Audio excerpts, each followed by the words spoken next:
PFF position rankings rolling along. This time we're breaking down the interior of the offensive line. It's our top 15. You can find out everything you need to know about these players in the PFF Draft Guide, all a part of your PFF Edge and Elite package.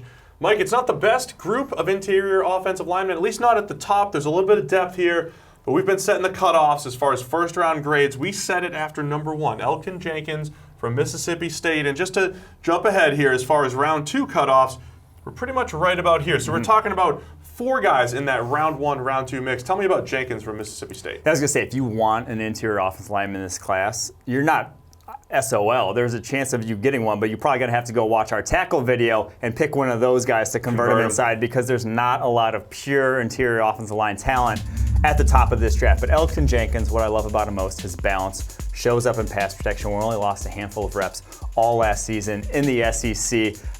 Plays very under control, could play center or guard, has that positional versatility, long arms. There's just a lot to like about Jenkins translating to the NFL. That's why he's number 1 on our board. A lot of people have Bradbury ahead of him, but I have issues with Bradbury in terms of pass protection. His anchor, a little bit of an issue. He just is so slight. Bigger nose tackles, going to have their way with him, walking them back into opposing quarterbacks. But in the run game, there might not be a better run blocker than Bradbury. Especially in a zone-heavy scheme. If you're the Rams at number 31, or if your team runs a lot of outside zone, Garrett Bradbury, that's what they did at NC State, and he moves extremely well, a lot like Jason Kelce from the Philadelphia Eagles. So I could see teams falling in love with him if they're focused just on the run blocking aspect. We think Jenkins is a little bit more well-rounded. Bradbury's going to be a really good scheme fit, though, for those outside zone teams. What about Lindstrom from Boston College? Former tackle. When we talk about pass protection, though, he's among the best in this group. Yeah, I love his hands and pass protection. Probably the best punch of all of these guys. Very athletic as well, so you think that that's going to translate to the next level. Only a few pressures like all last season.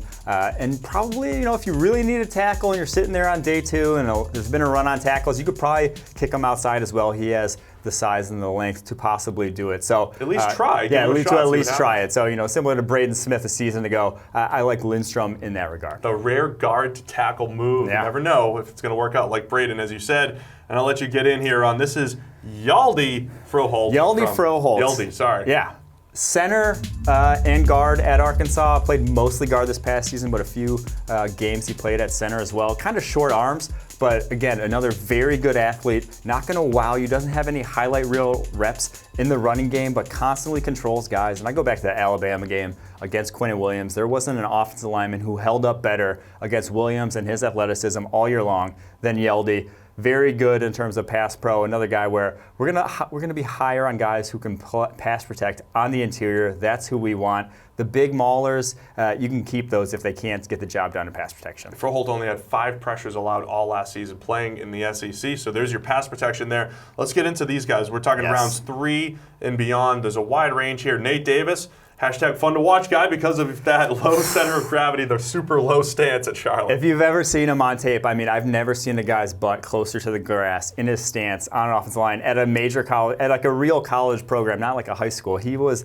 inches from the grass, snap after snap after snap, played guard and tackle at Charlotte. And the fact was, with that bad stance, that's not how you want to be in your stance. With that stance, he was still extremely productive, still held up very well in pass protection. Then he goes to the Senior Bowl and did it there as well. His anchor, as good as anyone's in this class. He throttled down hard against bull rushes at the Senior Bowl. He has some potential because of those issues in terms of Ante probably did not have the best coaching at Charlotte. His arrow looks like it's pointing upwards. And I think Eric McCoy is the other name where he's getting a lot more first and second round type of hype, but more of a solid player for us though. Yeah, he had serious concerns in terms of, I said Bradbury had concerns with power and strength and bigger nose sacks at the NFL level. McCoy did as well. You saw him at the Senior Bowl, just bull rush, just could not hold up against it. So that to me is the biggest issue. The play strength concerns, but very athletic, very good at locating linebackers at the second level. We still think he's a starter, but still more of a third rounder in our book. Couple teammates here, Connor McGovern from Penn State, Ryan Bates from Penn State, Drew Samia and Ben Powers, both from Oklahoma. So we see some pretty good offensive lines here. 2 other names, though, we have to mention. Trevon Tate from Memphis, a tackle conversion, who really graded well for us. And then Michael Dieter from Wisconsin. Wisconsin always has very good offensive linemen. What have you seen from Dieter and the rest of their offensive line? Yeah, so Dieter played guard this past year, tackle the year before that, and then center the year before that. So you love the fact that he graded out well at all three of those positions. Now, he's not fantastic athletically, but very big hands, controls defensive linemen really well.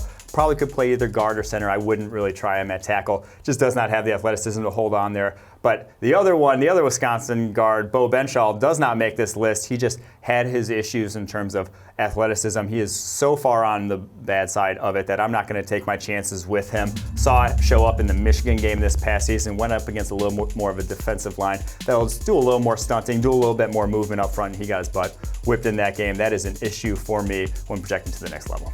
So there you have it. It's your PFF Top 15 Interior Offensive Linemen. If you guys want a full breakdown on all these guys, it's the PFF Draft Guide, all part of your PFF Edge or Elite package.